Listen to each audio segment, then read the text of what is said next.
You're listening to the Out of Bounds Show podcast, powered by Tito's Handmade Vodka. Try a Tito's Handmade Margarita today. As Pickens Jackson. You ready? Let's go! 10, 9, 8, 7, 6, 5, 4, 3, 2, 1. Now live in the Bank Plus studio, where college football meets the all lifestyle. Ladies and gentlemen, this is the Out of Bounds Show with Bo Bounds, streaming around the world live at the Out of Bounds radio app and on your radio at ESPN 105.9. Where are you? The Zone.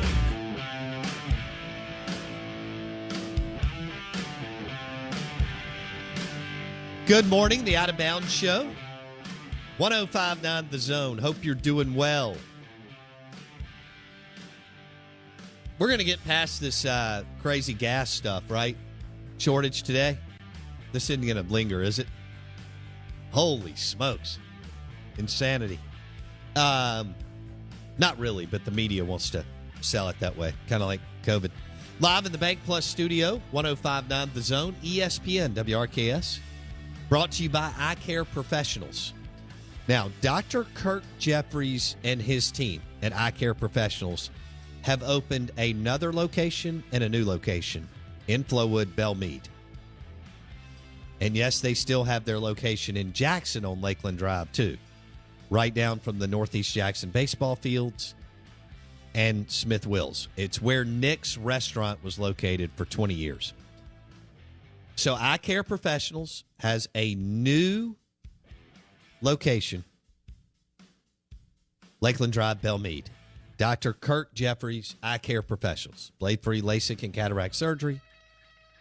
Routine eye exams. That's where I go. I've had, I've been wearing glasses and contacts, since I was 3 years old or whatever. So, Eye Care Professionals, Dr. Kirk Jeffries, new location, Belmead, in Flowood. Ole Miss will host the Vanderbilt Commodores this weekend. And this is the sport that they're good at. So Vandy baseball has turned into a big-time program. And they have is it one national title, Blake, or two national titles? 19 was number 2. Corbin has, whether you like him or not, Corbin's been on a roll at Vanderbilt, and they've figured out the scholarship thing and so on. So yeah, they figured it out all right. Vandy's rolling into Oxford. Swayze will be packed, and Bianco and his staff will have to make some adjustments now that Gunnar Hoglund, unfortunately, lost for the year, UCL tear, Tommy John surgery. And we hope that he comes back better than ever and plows his way through the minor league baseball and eventually ends up on a major league baseball roster at some point. The Duty Noble, starting tomorrow night, they'll host Missouri, game 1, 2, and 3. And, they'll roll out McLeod and Bednar and Fristo. I think Sunday's TBA right now. Oh, okay. Saturday? Game 3. Yeah, game 3 is TBA. Got it. I don't know what that means. Interesting. As we talked with Steve, this is the time where you're looking for who can not only be your third starter, but maybe even a fourth starter for regional play. Gotcha. So maybe this is the opportunity to plug somebody in and see what they do against an SEC team. Plug and play, man. It's just that easy. Actually, it's not. It's easy, baby. Farm Bureau Insurance call-in line is 601-707-3750. Twitter handle @BowBounds, brought to you by the Spray-In Bedliners, Lift Kits, Tires and Wheels at RPT Rick's Pro Truck. And their new location, Gluckstadt, Madison County, ricksprotruck.com. Also, shout out to Corner Market. Download their app. It's a special place to shop. And I hit the Corner Market in Fondren for all our game day and Mother's Day goodies over the weekend. And if you download the app, it makes it real easy. Download the Corner Market app, and your home-owned family store just got even better. Corner Market Belhaven, Corner Market Fondren, and North Side Drive, and they will be expanding. Quality meat, fresh produce, great selection of beer, including Modelo. All right. The Las Vegas Raiders play the Dallas Cowboys and Dak Prescott this year on Thanksgiving in Jerry's World. Now, also, the Las Vegas Raiders are rolling out a super cool premium club called the Wynn Field Club after the Wynn Casino, right? And this place is amazing. It's in the north end zone, and it's a premium lineup with premium bottle service, 42 TVs, 45,000 watt sound system, Hello Sound and Communications, and 2 DJ booths. You think they're going to party in the north end zone in Las Vegas for the Raiders? Heck yeah, we're going. Oh, my gosh. I'm looking forward to that. I've got to check that out. That gives me another reason to go back to Vegas. I'm not like a huge Vegas guy, but I like it. I mean, it's something you need to experience, I feel like. And it's cool. Yeah, I mean, obviously the casinos, but more resorts. The food is good. There's always something going on. But if you throw in a Raiders game, I'm in. Now all of a sudden you got some pop and sizzle. Yeah. And there's a rumor. No. We haven't talked on about Twitter? This. No, this is a real rumor. Oh, okay. The Oakland Athletics just got approval from Major League Baseball to seek relocation. They gone. Would you like to know where the Oakland Athletics might be looking at playing baseball? Las Vegas? What's up, Vegas? I think that'd be a great Could move. you imagine going just Does that mean I have to become an A's fan? Well, 5 years ago, you would have had nothing. And now, in another 5 years, you may have primetime NFL, primetime Major League Baseball, and the Strip. And It's a no-brainer. Come on, man. R.I.P. to Oakland. What is it, an hour flight from the San Francisco Bay Area, Oakland? Probably at worst. Because LA's, what do they run? 12 flights a day from L.A.? I'm sure they run a ridiculous amount. Because when I've been out there, you any bar you go to, you run into people from California. Well, you can probably, depending on what level you are and what bar you're at, I imagine they run about 1,000 charter flights. Sure. Right? Private flights. Sure. I bet there's 1,000 of those a day. That's going to be cool. If the Athletics move there, I saw Nashville was a place, Las Vegas. That would be cool. The A's would get a new stadium, and it'd be a real cool factor. And the draw in Vegas, again, is just you're always going to draw a bigger crowd because you're going to get ancillary people who are like, well, I'm in Vegas. I want to do an event. I'll just go party. Yeah. Sure. I just want to go to the baseball stadium. I just want to go to a football game. You're going to pull good crowds no matter what. Ricky Henderson was my favorite player growing up, and he played for the A's for several years. And think of the new uniforms, too. You get a whole rebranding opportunity. You just hit it right there. It's whole rebranding. The rebranding opportunity to go to Vegas and be cool. If the Athletics do that. Yeah, and be cool. Not be just the A. Like, you could be cool. And they've won majority of my life, even though they're a small market team. Even prior to Billy Beane taking over, when they had Ricky Henderson and Jose Canseco and Mark McGuire and Tony La Russa and many others. But it seems like they played in a dump then. Well, they did. Even 30 years ago. Yeah. I don't know why they can't get it right there, because I don't know the dynamics and of Oakland. I mean, I get that San Francisco is the posh, cool tech area and the Valley and all that. But Oakland's Oakland. Yeah, even Golden State moved way away. Way away. I mean, when they moved from Oakland, like they moved way away with their new arena. As far as you could be and still be in the state, right? Yeah. Like, basically. Yeah. And, it is what it is. So Las Vegas Athletics would be cool. And you nailed it. It would Las Vegas is already cool. It just adds something else to do. And if you're there for a couple of nights, why not? The game's changed. I mean, Vegas is really doing something that I think they probably could have done 20 years ago if they had been smart about it. But now, I mean, you've created a now we're not freaking out over sports gambling. That's true, too. Okay, That's now true. the pro leagues really, I mean, they're partnering their left brand, and right. Yeah, they've got dealers with them all the time. Okay, FanDuel and DraftKings and, Penn and Caesars and MGM and all these, they're all getting in the business and partnering either with teams at the pro level or look what the NFL did. I mean, they added 2 sports gambling partners within the last, 30 days. And they say when it matures, it's going to be a $24 billion industry. I think it's going to be a $30 billion industry. We're live in the Bank Plus studio. Smash some charbroiled oysters from Drago's Seafood Restaurant and Oyster Bar. And also hit Edwin White's Golf Shop on County Line Road. before you hit Live Oaks. Back in a second. The Out of Bounds Show podcast is powered by the DeWalt tools at Ace Bolt and Screw. Visit Ace Bolt. Marquez, Pickens, Jackson. Are you ready? Now live from the Whiskey 61 Lounge inside the Bank Plus studio.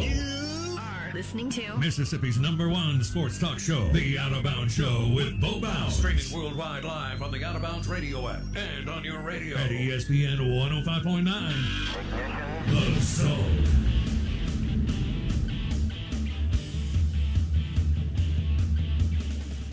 Good morning. Welcome in. We are the Out of Bounds Show. ESPN 105.9 The Zone. WRKS. We'll be live from Memphis in May tomorrow. Looking forward to that. Hanging out with award-winning pitmaster Jeff Hollywood Jones. JonesyQ.com. That's JonesYQ.com. Live in the Bank Plus studio. We're streaming live on the Out of Bounds radio app.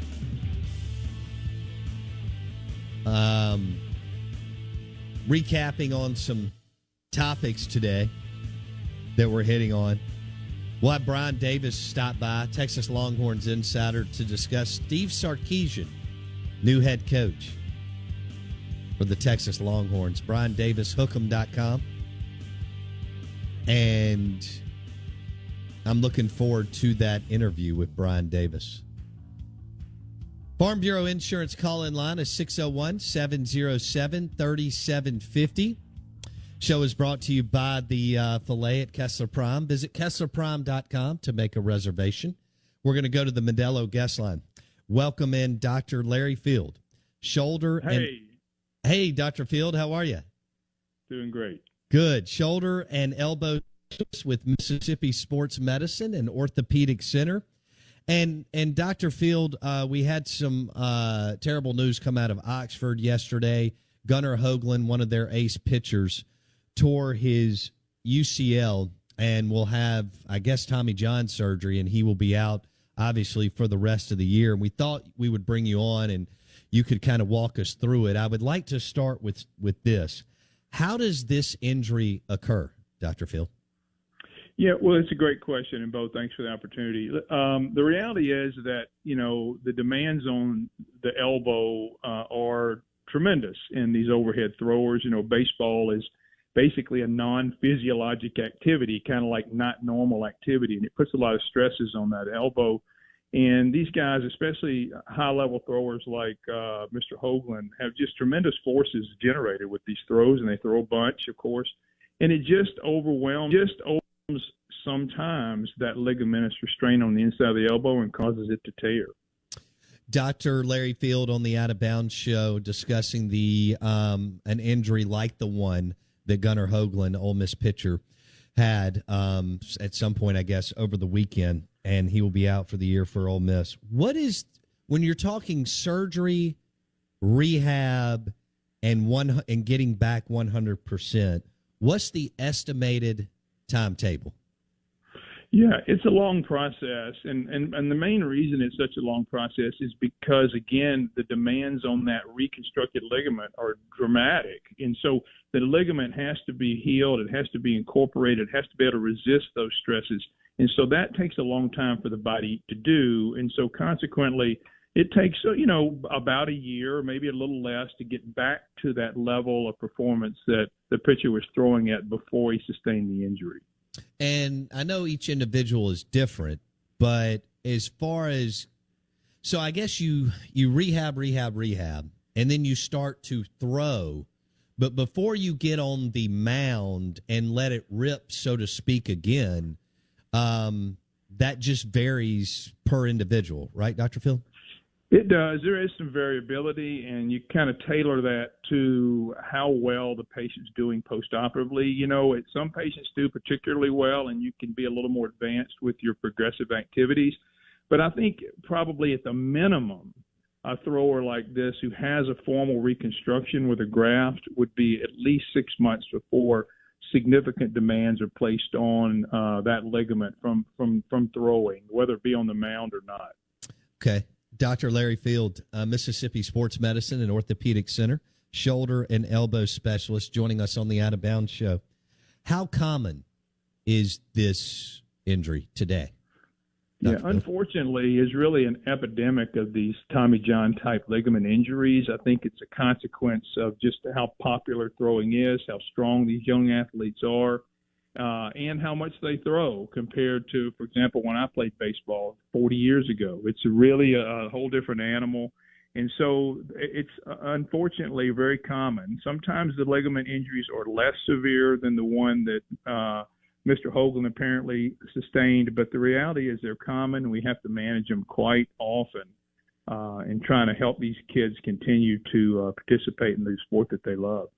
Just had a listener text us, if the surgery goes well and you have an individual that, quote unquote, is a great worker and dives into rehab like they're supposed to, when do they even start like soft toss? You know, it depends, again, on the particulars of the operation and the injury. Sometimes we can use supplemental devices in addition or instead of the ligament reconstruction that allows us to start the process sooner. And I just don't know the exact particulars of his type of injury, but I would assume that he probably has a complete tear and will need a graft. And if we assume that, then I think it'd probably be 3 or 4 months before he puts a ball in his hand at least, and then that process subsequently progresses over 6 months or so. Okay. So it's a long haul, but you know, in a young athlete like this with a tremendous potential future, I think we want to do everything correctly. We have the opportunity, the timetable here to accomplish it, and so I feel sure that his trainers and the surgeons will do exactly that. Dr. Larry Field, Mississippi Sports Medicine and Orthopedic Center. He joins us on the Out of Bounds show and the Modelo guest line, talking UCL injuries, Tommy John surgery, and we see that in baseball basically on a day-to-day basis. What does it say about sports medicine that one, with all these players coming back and sometimes better than ever, but a JT Ginn had a similar injury last year, and yet was still a second-round pick by the New York Mets in Major League Baseball. What does that say about sports medicine today, Dr. Field? Well, it's a great question. I mean, I think, to be honest, I think that it represents how far we've come to be able to even accomplish a procedure and a rehabilitation protocol that allows these athletes to throw at this level. I think it's a testament to the value of the techniques that have been developed, but at the same time, it's a recognition of the limitations that we currently have. You know, even though these athletes do sometimes come back better than they were, probably because they were having symptoms before the reconstruction anyway, it does show you that there's a limit to what we can currently do, at least from a statistical standpoint, to get all of these athletes back. And I would suggest, in the literature that we have, that while it's statistically likely that Mr. Hoglund will get back and play in the major leagues and hopefully have a long and wonderful career, there is some concern over the longevity of his career, and hopefully he'll be able to weather that. One more question. We've got a minute here. Another listener just texted in. We're visiting with Dr. Larry Field, shoulder and elbow specialist with Mississippi Sports Medicine and Orthopedic Center. How long does the typical UCL Tommy John surgery take? Oh, it takes about 45 minutes. It's not a particularly complicated operation, but we try to take time because the technique, this particular operation, is especially critical, and so it takes less than an hour typically. Okay, Dr. Larry Field, Mississippi Sports Medicine and Orthopedic Center, shoulder and elbow specialist, joining us on the Out of Bounds show. Dr. Field, thanks for jumping on such short notice. We appreciate it. Happy to do it, Bo. Thanks. Take care. Dr. Larry Field on the Out of Bounds show, walking us through a UCL tear, Tommy John surgery, and what it looks like today compared to 20, 30 years ago. And the first guy that I think of, Blake, is John Smoltz. I know that there were others, but the fact that Smoltz had Tommy John surgery and then was able to come back and, quite frankly, be awesome at the Major League Baseball level, I think that blew all of us away, but I know there were some others along the way. We're live in the Bank Plus studio. The Out of Bounds Show, 105.9 The Zone, ESPN. Back in a second. The Out of Bounds Show podcast is brought to you by Boar's Head, premium meats, cheeses, and hummus. Boar's Head, compromise elsewhere. The Out of Bounds Show is powered by the award-winning golf courses at Dancing Rabbit Golf Club in Philadelphia, Mississippi.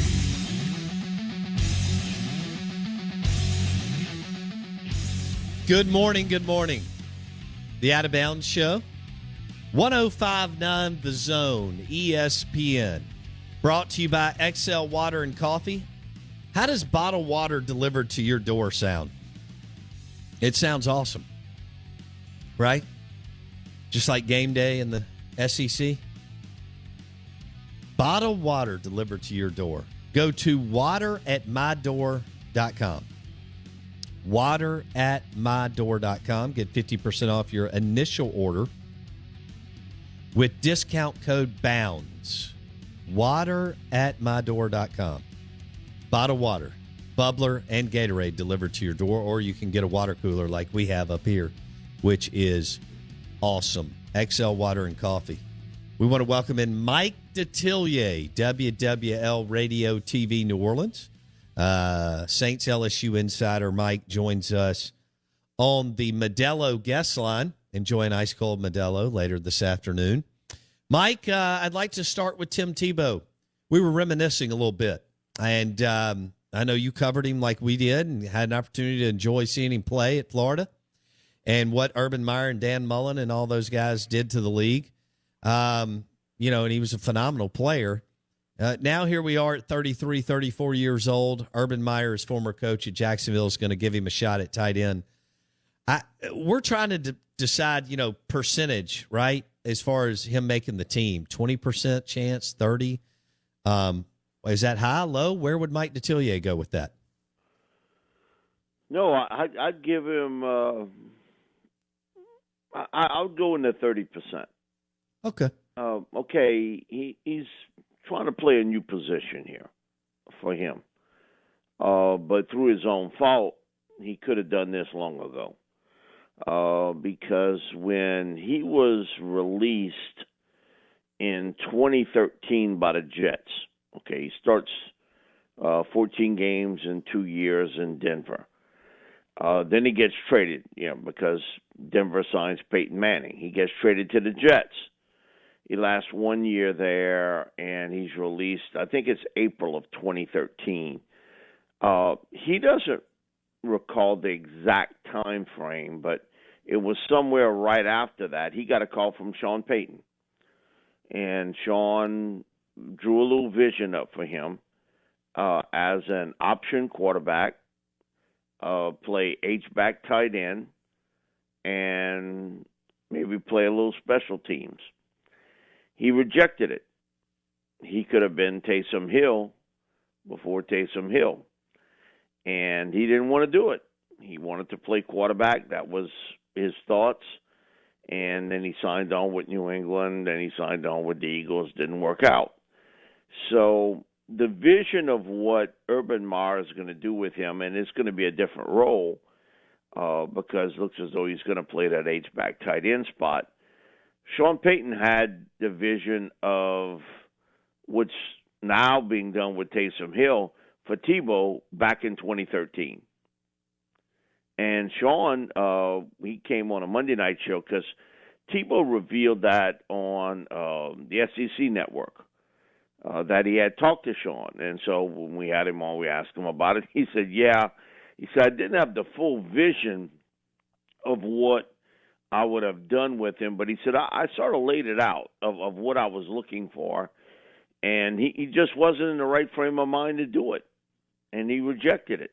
And he still had thoughts of either playing quarterback full-time or playing Major League Baseball.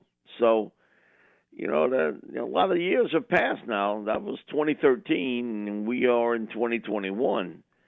So, one of the best competitors I've ever yes in the SEC, a guy that maybe didn't do it like prototypical, but he got the job done.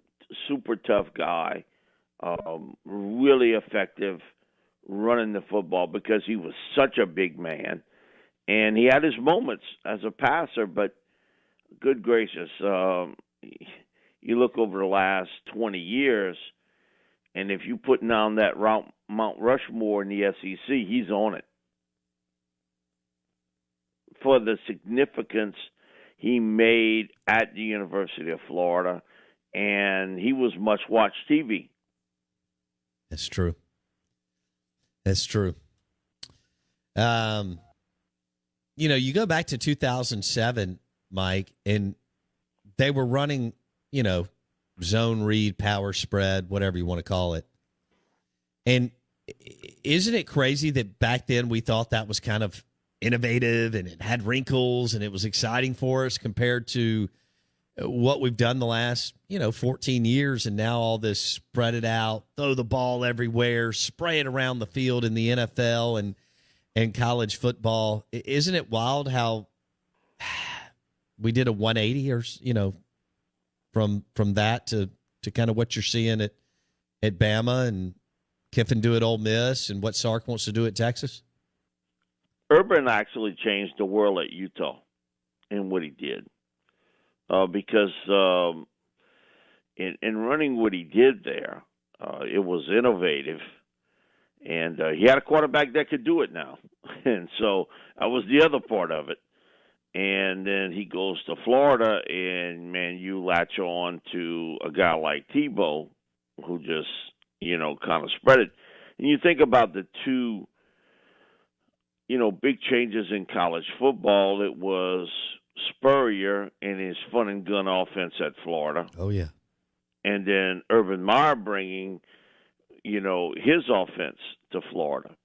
People had seen it at Utah, but you didn't get a full glimpse of it until you saw it on center stage at the University of Florida.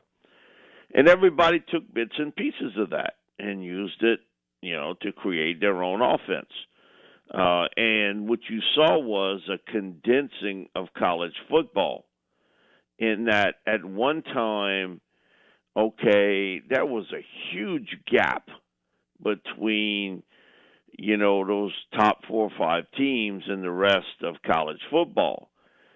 Today, because of throwing the football, it's condensed it where you can hang because you can throw the football.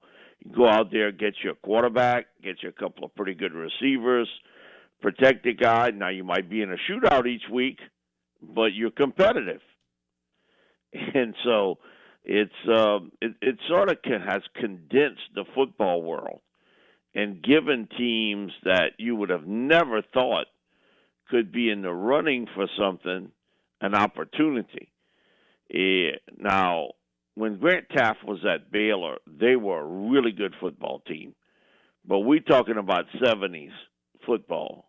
Mm-hmm. And all of a sudden now, look what happened there and how it changed college football. And you saw it. And everybody's taking a bit and a piece of what Urban did and using it in their own sort of way. Similar to Joe Brady, what he did here at LSU. He was taking those college concepts. And when Joe was with the Saints, one of the things he was doing was breaking down film so that Sean Payton, Pete Carmichael, Mike New, whatever, who were here, they could get a chance to see it and maybe see if it would work in the NFL. And now every coach in the NFL has that type coach, a guy that breaks down college tape to see if they can use it at the NFL level. So it has really spread not only the college game, but into the professional game. Oh, no question. You see a lot of those college concepts in the professional game. Mike Detillier, WWL Radio TV New Orleans. He joins us on the Modelo guest line, talking the evolution of what has happened on the offensive side of the football, especially the last 10 to 12, 13 years. I mean, I thought what Florida was doing just what feels like a few years ago was incredible and amazing. And now you look at what Bama and others are doing, and it's wild where we were and where we're going. Mike, when you see, first of all, that's an incredible story, Blake, that Tebow was that close to linking up with Sean Payton, and maybe, as Mike said, being Taysom Hill 5-6 years before we knew about Taysom Hill. Well, can I ask this question, Mike? So I get why Sean would want him then. What could Urban see in Tebow after being off of football for so long that he could still bring to the table now?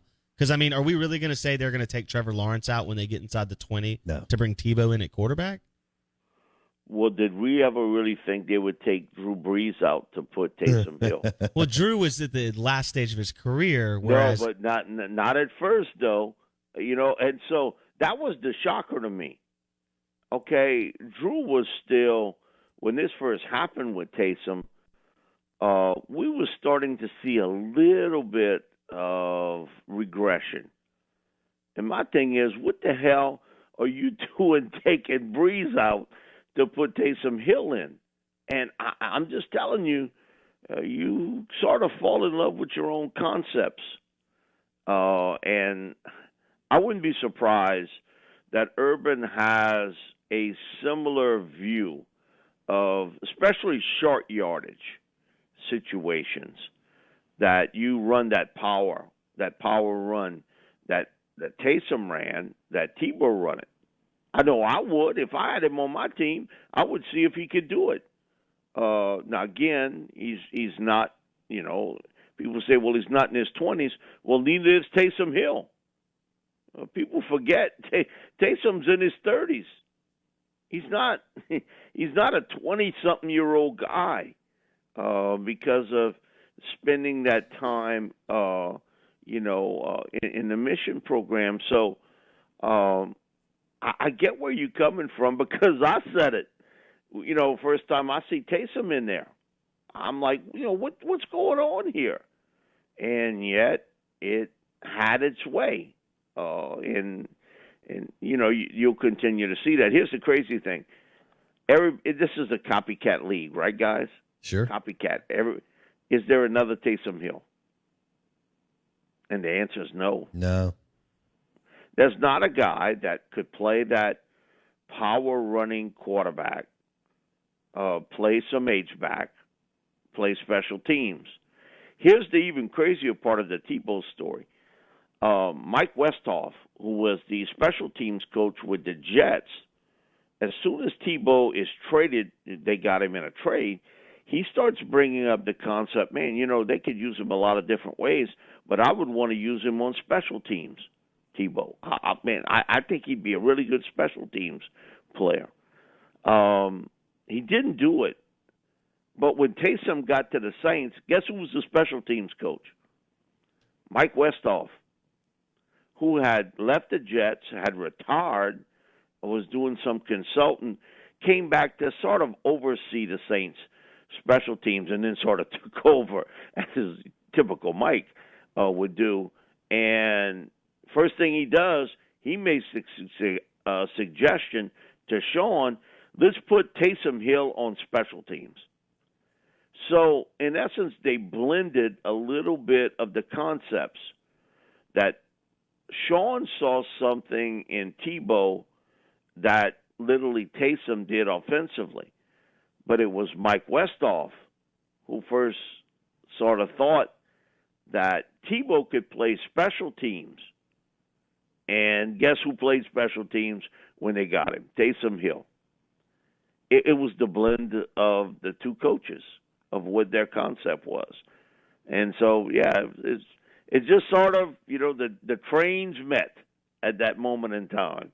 But I wouldn't kind of overthink this about, we're going to take Trevor Lawrence out to put in Tebow, because I saw one of the all-time greats get taken out, to play Taysom Hill.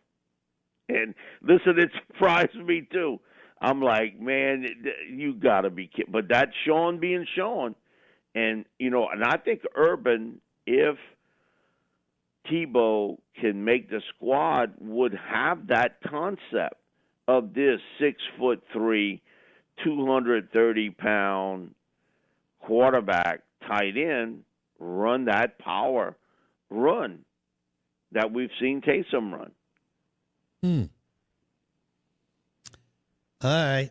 This is going to be interesting. Mike Detillier on the Out of Bounds Show, ESPN 105.9 The Zone. Tim Tebow with a shot to make the Jacksonville Jaguars and reunite, so to speak, with his former coach, Urban Meyer. What do you think Urban has a chance to be very successful in the NFL? I mean, I don't think Urban's going to last long in the NFL. Okay.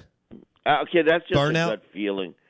I think because of a couple reasons. One, there is some legit health issues with Urban there, and also the NFL is a different game.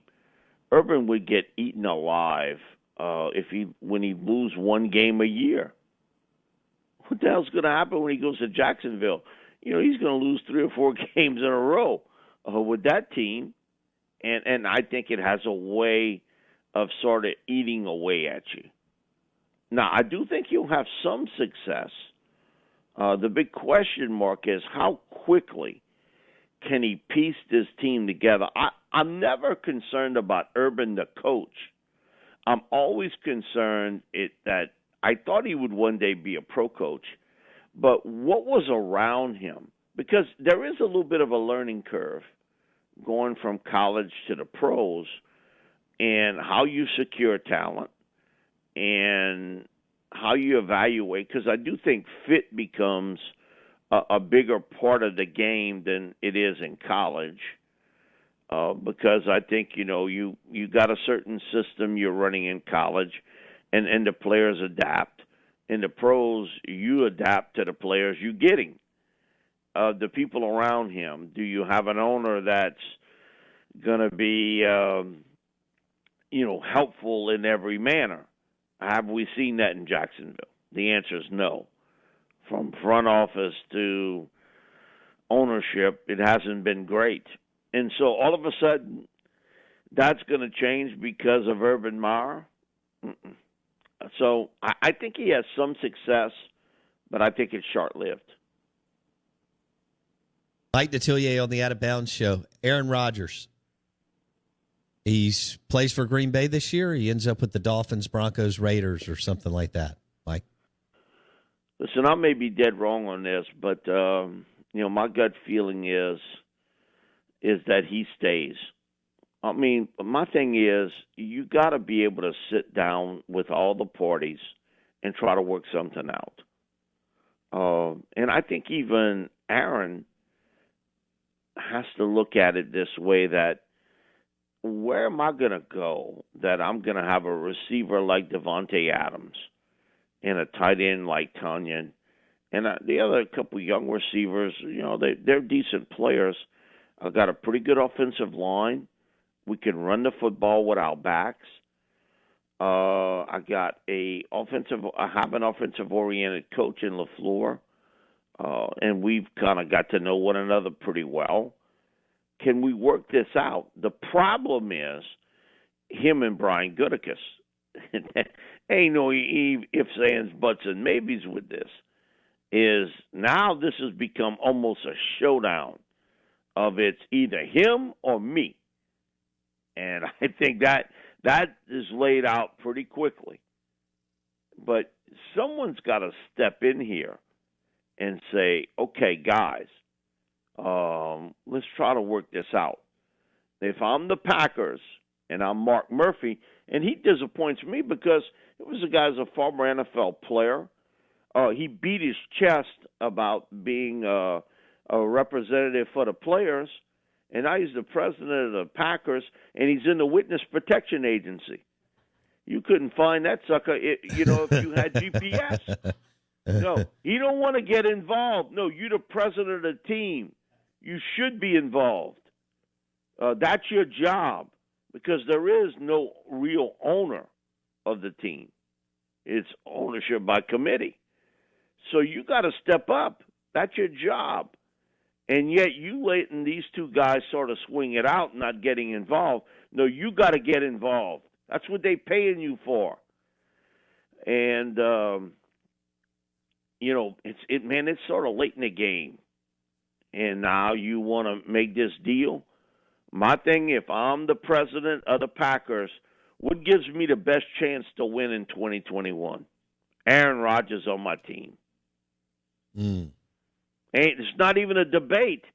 He gives me the best chance to win a championship. It's him here. If I deal him off, do you really think that Jordan Love is going to win anything in Green Bay in 2021? The answer is no. You kidding yourself if you believe that. No, they don't believe it. He's not ready. They don't believe it. He's not ready for it. He may never be ready for it, but he's not ready this year. And so usually if you're not ready by now, you either are or you're not, Mike. I mean, it's very rare that, a guy hangs around and all of a sudden year two. I know Aaron sat for 3 years, but I'm told Aaron could have played prior to that. It's just Favre was in front of him. So I don't use that as the same, example. But as much as you've been able to see in the league, I mean, I just think pretty darn early, don't you, Mike? He's lost at quarterback right now. And through his own, not through anything he did, but last year was unusual. You didn't have those rookie sessions. You didn't have preseason games to play. And don't give me this crapola about practice, because it's exactly what Allen Iverson said. Practice is practice. Games are games. So he didn't have that opportunity. And he's, again, who knows what this offseason is going to be like as we enter the 2021 season. And I'm just telling you that. Okay, let me ask you this, Mike. You just made a great point, and maybe I'm jumping the gun just a little bit. For our listeners, we're talking about Jordan Love, the backup QB for the Green Bay Packers, but they spent a first-round pick on him last year. Could have, gone and gotten a wide receiver. Anyway, you make a good point, Mike. I guess they'll give him all the opportunity in the world to play a big chunk of 2 exhibition games to really see what he's got, right? I know I would. I mean, come on. Why would you not? I mean, you got to get him some game experience. And you don't do that just because Aaron's eating up all the practice time during the season. People say, well, practice him during the season. No, you're getting ready for a game. You're not there to develop a quarterback. You're there to win a football game. Yeah. So however many preseason games you're playing, he's going to play 80% of the snaps on offense. That was fun. At Mike Detillier on Twitter and WWL Radio TV New Orleans on the Modelo guest line. Have a great week, Mike. Appreciate it. All right, guys. Y'all take care. That was fun. I did not know that, Blake. Sean Payton. Yeah, I didn't know that either. Made a play for Tim Tebow 8 years ago. What might have been if Tebow would have been open to that? Because you're talking about the most innovative offensive coach on the planet, or one of the most innovative offensive coaches in the football world, in Sean Payton. Wow. The show is brought to you by Mississippi Sports Medicine and Orthopedic Center. Visit MississippiSportsMedicine.com.